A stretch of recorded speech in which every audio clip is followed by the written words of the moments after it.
প্রত্যেককে আজকে একদিন মৃত্যুর স্বাদ গ্রহণ করতে হবে। তবে বান্দা আমি আল্লাহ তোমাকে জানিয়ে দিয়ে দিলাম, মনে রেখে দিও, শুধু মরে গেলে তোমার জিন্দেগি শেষ এমনটা নয়। আল্লাহ বললেন আমা ইন্নামা তুওয়াফাউনা উজুরাকুম ইয়াওমাল কিয়ামাহ, তোমাদেরকে আল্লাহ রাব্বুল আলামিন আবার জিন্দা করবে আর তোমাদেরকে সম্পর্কে জিজ্ঞাসা করবে। ওয়া ইন্নামা তুওয়াফাউনা উজুরাকুম ইয়াওমাল কিয়ামাহ, আর তোমরা যে বিয়ে তোমরা দুনিয়ার জমিনেতে করেছো বান্দা, আমি আল্লাহ অবশ্যই অবশ্যই তোমাদের এই বিয়ের বদলা আমি আল্লাহ তোমাদেরকে দিয়ে দেব। তার মানে কি বোঝায়? ফেরাউন যখন খোদাই দাবি করেছিল আল্লাহকে সাহায্য করেছিল, জানেন তো কি বলছে? আল্লাহ পানি কি করবো, পানি দেয় কে বলছে? বলছে আমি সব থেকে বড় খোদা। সেই খোদা অন্য খোদার কাছে গিয়ে বলছে আল্লাহ একটু পানি দেন, তোমার এই বান্দারা পানি চাইছে, কোথায় যাবে? আমি শুরুতে বলেছি আল্লাহ যখন খারাপ, কোন মানুষ যখন খারাপ তাদের দিকে পা দেবে আল্লাহ তার সাথে দিকে দিয়ে দেবে। কারণ বান্দা তোমার প্রথম কদম তুমি নিজে তুলেছো, আমি আল্লাহ পরে তোমার সাথে আছি। ওই রকম ভাবে তুমি প্রথম কদম যদি নেকির দিকে তোলো, আমি আল্লাহ তোমার সঙ্গে আছি। জয় বলো সুবহানাল্লাহ। তো ফেরাউনকে যখন সৃষ্টি মানে ফেরাউন আল্লাহর কাছে চাইতে লাগলো আল্লাহ আমাকে দেন, আল্লাহ দিতে লাগলো, ঠিক আছে, কিন্তু তাকে আল্লাহ পরবর্তীতে ছেড়েছে, ছাড়েনি। বোঝা গেল দুনিয়ার জমিনেতে আপনি আল্লাহর কাছে চাইছেন না কেন, আল্লাহ অবশ্যই আপনাকে দেবে। তবে আল্লাহ আপনাকে ছাড় দেবে না। কিয়ামতের ময়দানে আপনাকে জিজ্ঞাসা করবে, আমি তোমাকে প্রধানমন্ত্রীর পদ দিয়েছি, তোমাকে এমএলএ এর পদ দিয়েছি, তোমাকে তোমার ওই কিয়ে সম্পর্কে জিজ্ঞাসা করা হবে। যদি সত্যিকারের জবাব ভালোভাবে দিতে পারো, আল্লাহ বলছে তোমাদের এই আজর আমরা দিয়ে দেব। তবে মনে রেখে দিও বান্দা, তোমাদের মধ্যে সবথেকে উত্তম ব্যক্তি ওই আল্লাহ রাব্বুল আলামিন কোরআন পাকের মধ্যে বললেন ওয়া ইন্নামা তুওয়াফাউনা উজুরাকুম ইয়াওমাল কিয়ামাহ ফামান যুহজিয়া আনিন নারি ওয়া উদখিলাল জান্নাতা ফাকাদ ফাযা ওয়া মাল হায়াতুদ দুনিয়া ইল্লা মাতাউল গুরুর। পৃথিবীর বান্দা বান্দীরা, আমি আল্লাহ তোমাকে জানিয়ে দিয়ে দিলাম তোমাদের আজও তো তোমাকে দিয়ে দেওয়া হবে, তবে তোমাদের মধ্যে সব থেকে কামিয়াব ওই ব্যক্তিটা হবে বান্দা যাকে জাহান্নামের আগুন থেকে বার করে নিয়ে এসে ওয়াউদখিলাল জান্নাত, জান্নাতের মধ্যে দাখিল করে দেওয়া হবে। ওই ব্যক্তি সব থেকে কামিয়াব হবে বান্দা। আমি ওই সময় ওই ব্যক্তিকে জাহান্নামের আগুন থেকে নিয়ে জান্নাতের মধ্যে দেব। যে আল্লাহ দুনিয়ার যে বান্দা দুনিয়ার জমিনেতে আমি আল্লাহ আমাকে ভুলে যাই না, আমি আল্লাহ আমাকে বলে রেখে দিয়েছে, ওই বান্দাকে আমি জাহান্নামে দেওয়ার পরেও জান্নাতের মধ্যে দিয়ে দেব। আল্লাহ রাব্বুল আলামিন আবার বললেন, পৃথিবীর বান্দা বান্দীরা, আমি আল্লাহ তোমাকে জানিয়ে দিয়ে দিলাম যে দুনিয়ার মায়ায় তুমি পড়ে আছো, যে দুনিয়ার মায়ায় তুমি অহংকার করছো, যে ক্ষমতার মায়ায় তুমি অহংকার করছো বান্দা, আমি আল্লাহ তোমাকে জানিয়ে দিয়ে দিলাম ওয়া মাল হায়াতুদ দুনিয়া ইল্লা মাতাউল গুরুর, এই দুনিয়ার জিন্দেগিটা কিছুই নয়, কিছুই নয়, শুধুমাত্র ধোঁকা ছাড়া আর অন্য কিছু নয়। কি বলছে? আল্লাহ বলছে যে দুনিয়ার মায়ায় পড়ে আছো, সেই দুনিয়া সম্পর্কে আমি আল্লাহ তোমাকে জানিয়ে দিচ্ছি এই দুনিয়াটা ধোঁকার জায়গা আর অন্য কিছু নয়। কোন ধোঁকার জামানায় পড়ে আছো? মওত তোমার হবে। আসো আমি আল্লাহ আমার কাছে চলে বসো। বর্ণনায় আমার আযাব বড় শব্দ। আল্লাহর নবী বিশ্ব নবী হাবিবুল্লাহ জনাবে মুহাম্মদুর রাসূলুল্লাহ সাল্লাল্লাহু আলাইহি ওয়াসাল্লাম বললেন, জাআনি জিবরাইল আলাইহিস সালাতু ওয়াস সালাম, হযরত জিবরাইল আলাইহিস সালাতু ওয়াস সালাম আমি রাসূলুল্লাহ আমার কাছে এসে বলল, ইয়া মুহাম্মদ ইসমা সিদা ফাইন্নাকা মাইতুন ওয়া হাবিব মান আহবাবতা ফাইন্নাকা মাফারিকুহু ওয়া আমাল মা সিদা ফাইন্নাকা মাজজিয়ুন বিহি। এ মুহাম্মদ ফাইন্নাকা মাইতুন, অবশ্যই আপনাকে মরতেই হবে। কাকে বলছে? দোজাহানের বাদশাকে বলছে। আসলে বোঝানোর উদ্দেশ্য এটা, আপনি আপনার উম্মতকে জানিয়ে দিন দুনিয়ার জমিনে যতদিন বাঁচতে চান বেঁচে নেন, তবে মনে রেখে দিও ফাইন্নাকা মাইয়িতুন, মরতে অবশ্যই হবে।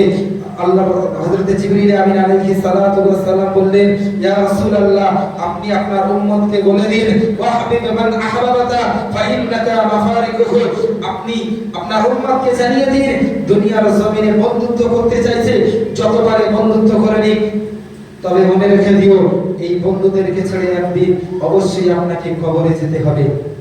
আবার বললেন, ইয়া রাসূলুল্লাহ আপনি আপনার উম্মতকে জানিয়ে দিন ওয়া আমাল মা শিতা, দুনিয়ার জমিনে যা করার করে না। এরা যদি থাকতো হেসে তো না যে যা করার করে না, মানে কি কি বোঝায়? যেটা আপনি যা দেখি সব করে নেন, কোনো অসুবিধা নেই। আল্লাহ রাসূলকে বলেছেন, ইয়া রাসূলুল্লাহ তবে মনে রেখে দিও ফাইন্নাকা মাজজিয়ুন বিহি, তবে অবশ্যই ওই বিষয়ে তাকে তার বদলা দিয়ে দেওয়া হবে, তাকে তার আজর দিয়ে দেওয়া হবে। যদি সে যারা পরিমাণে ভালো কাজ করে থাকে তার সওয়াব দেওয়া হবে, যদি খারাপ কাজ করে তারও আজর তাকে দিয়ে দেওয়া হবে। তবে আমি আল্লাহ রাব্বুল আলামিন আমাকে এতটুকু জানিয়ে দিয়েছেন, দুনিয়ার জমিনে যদি কিছু করতে চাও করে নাও, তবে মনে রেখে দিও কি করতে হবে, এই বিষয়ে হিসাব আপনাকে দিতে হবে। আপনি দুনিয়ার জমিন থেকে যখন চলে যাবেন এই বিষয়ে আপনাকে জিজ্ঞাসাবাদ করা হবে, সেই দিন কোথায় যাবেন। তবে মরণ তো আপনার অবশ্যই হবে যদি সত্যিকারের নেক কাজ আপনি করে যেতে পারেন। এখনো আমরা যারা তওবা করিনি, আল্লাহর কাছে তওবা করিনি, অর্থাৎ আল্লাহর আযাব বড় কঠিন হবে, এত শক্ত হবে। আল্লাহ বলেন, বান্দা সেই দিন আমি কহার হব, তোমার জন্য আমার মনে কোনো মায়া থাকবে না। দুনিয়ার জমিনে তওবার দরজা যতদিন খোলা আছে ততদিন তুমি তওবা করে নাও, আমি আল্লাহ তোমাকে মাফ করে দেব। বান্দা যদি তওবা না করো কেমন হবে, আমি রাসূলকে দিয়ে জানিয়ে দিয়েছি মরণ তো তোমাকে হবে, তবে মরণের সাথে কেমন হয় শুনে নাও। আল্লাহর নবী বিশ্ব নবী হাবিবুল্লাহ জনাবে মুহাম্মদুর রাসূলুল্লাহ সাল্লাল্লাহু আলাইহি ওয়াসাল্লাম নবী আমার জানিয়ে দিয়ে দিলেন, নবী আমার জানিয়ে দিয়ে দিলেন, ইয়া উম্মাতুন্নাদিরা আমি রাসূলুল্লাহ জানিয়ে দিয়ে দিলাম, আমি হাবিবুল্লাহ জানিয়ে দিয়ে দিলাম মৃত্যুর যন্ত্রণা এত কঠিন হবে, মৃত্যুর যন্ত্রণা এত ভয়াবহ হবে। এই প্রাণীরা সম্পর্কে যদি দুনিয়ার কোন পশু পাখি জানতে পারত, দুনিয়ার যদি কোন জীবজন্তু জানতে পারত, এ সাহাবীরা মরণের চিন্তা করে করে তারা এতটাই হালকা হয়ে যেত, এতটাই দুবলা হয়ে যেত। এ সাহাবীরা তোমরা খাওয়ার জন্য কোন হৃষ্ট জন্তুকে পেতে না। মরণ এমন জিনিস, মরণের কষ্ট সম্পর্কে যদি জানতো তাহলে ওই পশু পাখিগুলো না খাবে এত হালকা হয়ে যেত। তোমরা খাওয়ার জন্য কোনো তরু তাজা মোটা পশুকে পেতে না। কবরের আযাব কবরের আযাব সম্পর্কে আল্লাহ নবীর প্রিয় সাহাবী হযরত সিদ্দিক আকবর রাদিয়াল্লাহু আনহু আল্লাহর দরবারে রুনাসারি করে কাঁদতে, ও রব্বুল আলামিন আল্লাহ, আমি আবু বকর আমি আবু বকরকে যদি আপনি মানুষ না বানিয়ে যদি কোনো জীবজন্তু বা আমাকে যদি কোনো জঙ্গলের তরুলতা বানাতে, আমি আবু বকর আমাকে কাল কিয়ামতের ময়দানে হিসাব দিতে হতো না।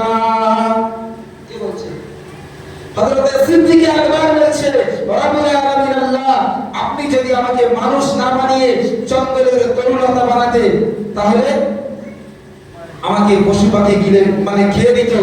কিয়ামতের ময়দানে আমার সম্পর্কে কোনো সওয়াল হতো না, কোনো কিছু জিজ্ঞাসা করা হতো না। কেমন ছিল, কেমন সাহাবীরা! আল্লাহ রাসূল যাকে বলেছে আবু বকর ফিল জান্নাহ, আবু বকর জান্নাতি সাহাবী, জোরে বলবেন না সুবহানাল্লাহ।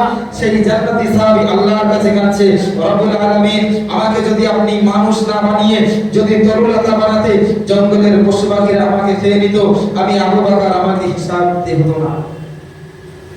শুধু তাই নয়, মুসলিম জাহানের দ্বিতীয় খলিফা হযরত ওমর ফারুক রাদিয়াল্লাহু আনহু আল্লাহর নবীর কলিজা সাহাবী যখন কবরের পাশ দিয়ে যেতেন, হুজুরের গোলাম বর্ণনা করছেন হযরত উসমান রাদিয়াল্লাহু আনহুর গোলাম বর্ণনা করছেন হযরত উসমান যখন কবরের পাশ দিয়ে যেতেন অসহায় কাঁদতেন, কবরের কাছে দাঁড়িয়ে দাঁড়িয়ে আল্লাহর নবী সাহাবী কাঁদতে থাকতো, আল্লাহর নবী সাহাবী এত কান্না কাঁদতো। হুজুরের গোলাম বর্ণনা করছে কাঁদতে কাঁদতে কাঁদতে কাঁদতে চোখের পানিগুলো তালিগুলো এসে ভিজে যেত। এই নওজোয়ান তরুণেরা, মায়েরা, বেটিরা, আল্লাহ রাসূলের সাহাবী এত কান্না কাঁদতে কাঁদতে কাঁদতে কাঁদতে কাঁদতে এই তালির পানিগুলো আল্লাহর জমিনে পড়ে আল্লাহর জমিনটা কাদা হয়ে যেত। এমন কান্না কাঁদতেন। নবী সাহাবীরা জিজ্ঞাসা করলেন, ও ভাই উসমান, আল্লাহর রাসূল যখন আমাদেরকে আযাবের কবর সম্পর্কে বলতো, কবরের আযাব সম্পর্কে বলতো, ভাই উসমান আপনি তো এত কান্না কাঁদতেন না। ও ভাই উসমান, কি কারণে আপনি কবরের কাছে দাঁড়িয়ে এত কান্না কাঁদো ভাই উসমান? ও ভাই উসমান, আল্লাহর রাসূল যখন আমাদেরকে জাহান্নামের বর্ণনা শোনাতো, আল্লাহর রাসূল যখন জাহান্নামের বর্ণনা শোনাতো, আপনি তো এত কান্না কাঁদতেন না ভাই উসমান, আপনি তো এত কান্না কাঁদতেন না। কি কারণে আপনি কবরের কাছে দাঁড়িয়ে দাঁড়িয়ে আল্লাহর কাছে এত রুনাজারি করে কাঁদেন? আল্লাহর রাসূল আমাদেরকে জাহান্নামের বর্ণনা শোনাতো, আযাবে কবরের বর্ণনা শোনাতো, আপনি তো এত কান্না কাঁদতেন, তাহলে আপনি এত কান্না কেন কাঁদেন? আল্লাহর নবী সাহাবী হযরত উসমান গনি রাদিয়াল্লাহু আনহু বললেন, হে নবী সাহাবীরা, আমি উসমান জানিয়ে দিয়ে দিলাম আল্লাহর নবী বিশ্ব নবী হাবিবুল্লাহকে জনাবে মুহাম্মদুর রাসূলুল্লাহ সাল্লাল্লাহু আলাইহি ওয়াসাল্লাম জানিয়ে দিয়ে দিলেন, কবরটা হলো আখিরাতের প্রথম মঞ্জিল। কোন ব্যক্তি যদি কবরে ছাড় পেয়ে যায়, ওই ব্যক্তি হাসরে ছাড় পেয়ে যাবে। কোন ব্যক্তি যদি কবরে ছাড় পেয়ে যায়, ওই ব্যক্তিটা মুহশরাতে ছাড় পেয়ে যাবে। কোন ব্যক্তি যদি কবরে ছাড় পেয়ে যায়, ওই ব্যক্তিটা মিজানে ছাড় পেয়ে যাবে। জোরে বলুন সুবহানাল্লাহ। আমি উসমান, আমার কাদার কারণ হলো আল্লাহ রাব্বুল আলামিন যদি আমাকে কবরে মাফ করে দেয়, আমি উসমান আমাকে আর কোন জায়গায় হিসাব দেওয়া লাগবে না।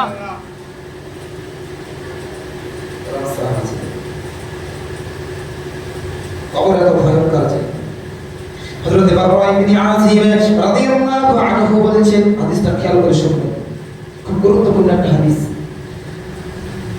হযরত বাররা ইবনে আযিব রাদিয়াল্লাহু আনহু বলেছেন, خرجنا مع رسول الله صلى الله عليه وسلم في جنازة رجل من أنصار। আমরা আল্লাহ রাসূলের সঙ্গে একটা আনসারী সাহাবীর জন্য জানাজার নামাজের জন্য আমরা যাচ্ছি। বেশ কিছু সাহাবী মিলে আল্লাহ রাসূল আমাদের সঙ্গে আছেন। তবে ওই আনসারী সাহাবা মানে যেতে জানাজা যেখানে হবে সেখানে যাওয়ার আগে কবরটা আগে পড়া, ওই কবরটা আগে, তারপরে আনসারী সাহাবা লাশ আছে সেখানে জানাজা হবে। আল্লাহর নবী কবরের কাছে দাঁড়িয়ে গেলেন, আল্লাহর নবী মাথাটা হেঁট করে বসে গেলেন। আল্লাহর নবী যখন দাঁড়িয়ে গেলেন, সাহাবীরা আল্লাহ রাসূলের সঙ্গে দাঁড়িয়ে গেল। আল্লাহ রাসূল ওই নিজের লাঠি মোবারক দিয়ে ওই মাটিতে আঘাত টানছে। হযরত বাররা ইবনে আযিব বললেন, আল্লাহ রাসূল যখন ওই রকম ভাবে মাথাটা হেঁট করে নিয়েছে, মাথাটা যখন নিচু করে নিয়েছে, আমরাও নিচু করে নিয়েছি, কিন্তু আমরা এতটা মনোযোগের সঙ্গে মাথাটা নিচু করে নিয়েছি, আমাদের মাথার উপরে যদি কোনো পক্ষী এসে বসতো, যদি কোনো পাখি এসে বসতো, আমরা বুঝতে পারতাম না। এতটা মনোযোগের সঙ্গে আমরা বসেছিলাম। যদি কোনো পাখি আমাদের মাথায় এসে বসতো, আমরা কিছু বুঝতে পারতাম না। এতটা মনোযোগী ছিলাম আমরা। আল্লাহর নবী মাথাটা তুললেন, তারপরে ফারাফা রাসাহু, আল্লাহর নবী নিজের মাথাটা তুললেন, তুলে বললেন, ক্বালা ইস্তাঈযু বিল্লাহি মিন আযাবিল কবর। ক্বালা, আল্লাহ রাসূল বললেন, ইয়া আমার সাহাবীরা, ইস্তাঈযু বিল্লাহি মিন আযাবিল কবর, তোমরা কবরের আযাব থেকে আল্লাহর কাছে পানা চাও। সাহাবীরা, তোমরা কবরের আযাব থেকে আল্লাহর কাছে পানা চাও।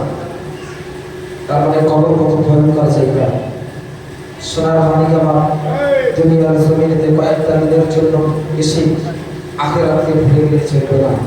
কবর কত ভয়ঙ্কর জায়গা। কবর সম্পর্কে আল্লাহ রাসূল বললেন, আমার সাহাবীরা, ক্বালা ইস্তাঈযু বিল্লাহি মিন আযাবিল কবর, তোমরা আযাবে কবর থেকে আল্লাহর কাছে পানা চাও।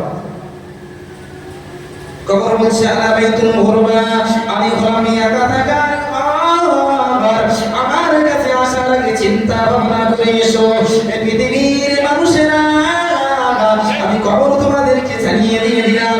আনা বাইতুল মুহরমা, আমি হলাম একা থাকার ঘর, আমার কাছে আসার আগে চিন্তা ভাবনা করে এসো। কবর আমার ডাক দিয়ে বলল, আনা বাইতুদ দুর, আমি হলাম পাকা মাটির ঘর, আমার কাছে আসার আগে চিন্তা ভাবনা করে এসো। কবর আবার ডেকে বললেন, আনা বাইতুল ওয়াহদা, আমি হলাম একা থাকার ঘর। পৃথিবীর মুসলমানেরা, কবরে যখন আপনি যাবেন, আপনাকে কাউকে কবরে আপনার সঙ্গে কাউকে দেওয়া হবে না। আর আপনার যত ধরনের বন্ধু থাকুক না কেন, আপনার সঙ্গে কবরেও কেউ যাবে না। কবর বলছে, আনা বাইতুল ওয়াহদা, আমি হলাম একা থাকার ঘর, অতএব আমি কবর আমার কাছে আসার আগে চিন্তা ভাবনা করে এসো।